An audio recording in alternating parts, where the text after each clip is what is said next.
Hey, what's happening? Why is everything losing the third dimension? The time of 3D has apparently passed, and we're going back to 2D. But don't worry, it's for the better. Let me explain. So let's start at the very beginning, back in the 19th and 20th centuries, before the computer era. Company logos were obviously made in 2D. I mean, they were mostly hand-drawn works of art. Just take a look at this 1976 Apple logo. It's nothing short of a masterpiece. Why did it change later? Well, I'll tell you that in a couple of minutes. Stay with me.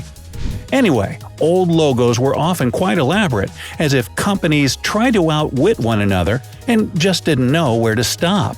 This is understandable, considering you had to stand out from the crowd to be on top. Professional artists and designers were often hired to make a brand instantly recognizable. This is especially obvious in the second half of the 20th century, when companies emphasized a simple, memorable logo. That means, by the end of the century, companies understood that their customers didn't need to see works of art. They needed something that caught their eye and kept their attention. That started the era of logos as we know them. Soon after, the computer and mobile age came, and every home was set up with at least one PC and cell phone. As you know, the first cell phones had buttons, not touchscreens, and a keyboard and mouse just like today. Now that I'm saying it, that strikes me as rather weird. Don't you think we should finally move on from physical keyboards? Share your views in the comments below. Just a few decades ago, the time of VR, AR, and other modern technologies had not yet come, but the digital age was already on the doorstep. And since it's quite difficult for humans to adapt to something new, designers made the digital revolution rather soft. That's exactly when 3D came into play. When the first touchscreens appeared, for example, all the icons on them had to be pressed with a bit of force and were made to imitate buttons. They had texture, volume, and shadows to look like the real thing, and they were even animated to show you when they were pressed. This way, you felt pretty comfortable using new technology while still being attached to your good old button cell phone. Company logos went through the same transformation. When the internet appeared to the public, I'm not talking about its early military-only days, not everyone was ready to accept the transition from the real world to the virtual one. So it happened step by step. When most companies first put their logos online, they made them look like actual objects. Take the Instagram or YouTube logos, for example. They actually depict an old-fashioned TV set and a vintage camera. This was their link to reality, the means to engage people and make them tune in. This is a technique used by the best of them, skeuomorphism. Well, what a weird word. What it means, though, is exactly what I just said. When something new and unusual comes to the world, designers make it easier to get used to by emulating familiar shapes. In fact, even the ancient civilizations used this skeuomorphic style. For instance, the long row of cubes along the seams of many Greek structures imitated wooden rafters in old buildings. Scientists believe such elements were used to welcome an innovation while making it comfortable for people. Before marble, Greeks built from wood, so small, familiar additions like these cubes imitated the wood and made the new material easier to get used to. The same can be said about the new logos and touchscreen icons. People needed to accustom themselves to the fact that buttons weren't necessary anymore. But can you imagine how hard it was for some? Just picture this. You've been using analog devices your whole life, maybe even rolled that dial on an old telephone once. Leave a comment if you actually remember doing that, by the way.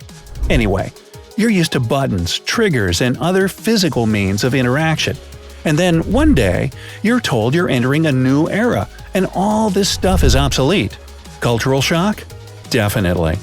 So, to avoid mass confusion, companies started using 3D logos for themselves and 3D icons for their devices, which imitated items from the physical world. Okay, thanks for being so considerate. But then, literally, in one day, everything changed. Apple, being the trendsetter in the digital world, presented its new iOS 7 design on June 10, 2013, and was the first to get rid of the skeuomorphism. Of course, the new operational system had been presented 3 months before it was actually implemented, so users had time to come to terms with this new idea.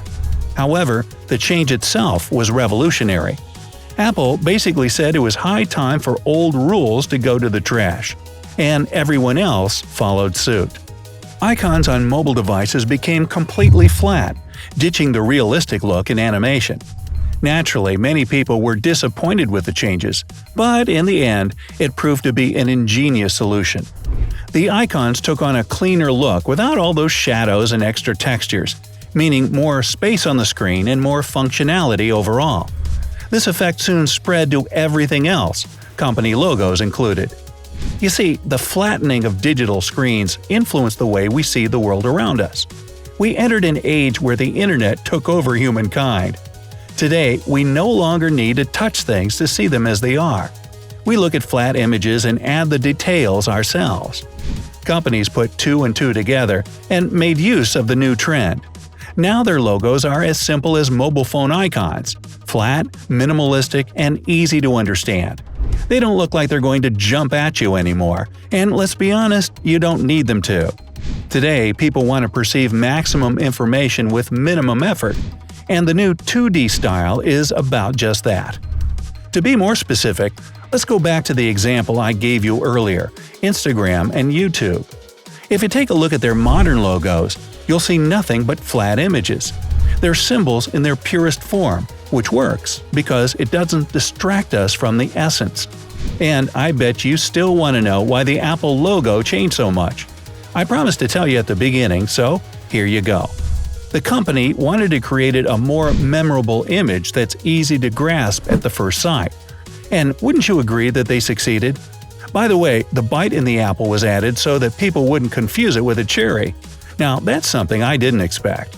In any case, though, brands have learned one undoubted truth. The life of a logo is as long as the trends are. You can't just throw up one logo and live with it for centuries, or even decades. Well, maybe Coca-Cola. New times require new changes, and although we, as consumers, may not think much of it, we'll always choose something modern and up-to-date over old-fashioned and obsolete. Most of the time. So, what do you think the next logo trend will be? Share your views down in the comments. I'm betting on abstract symbols. There's just nothing more simplistic than that, don't you agree? Anyway, don't forget to give this video a like if you really liked it, share it with your design-loving friends, and click that subscribe button to always stay on the bright side of life.